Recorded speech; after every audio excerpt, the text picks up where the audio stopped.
আচ্ছা, স্ত্রীর সন্তুষ্টির জন্য চুলে কলব দেওয়া যাবে কিনা একজন প্রশ্ন করেছেন।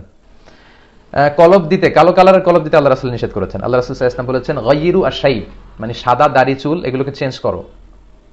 ওয়ালা তাশবাহুল ইয়াহুদ ওয়ালান নাসারা ওয়ালাল মাজুস, ইহুদি নাসারা মাজুসি অগ্নি উপাসকদের অনুসরণ করো না। ফাইন্নাহুম লা ইউসবিগুন, কারণ তারা দাড়িকে রঙিন করে না।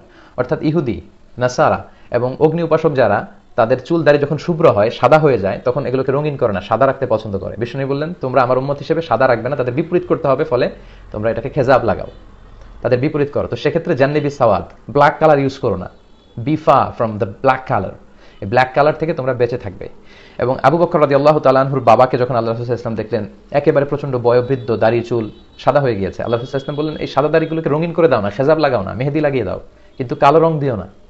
তো বোঝা গেল কালো রং দেওয়া যাবে না। কেন দেওয়া যাবে না? কারণ it's a deceiving, kind of deceiving, এটা ধোকা দেওয়া হয়। যার বয়স 50, তার তো দাড়ি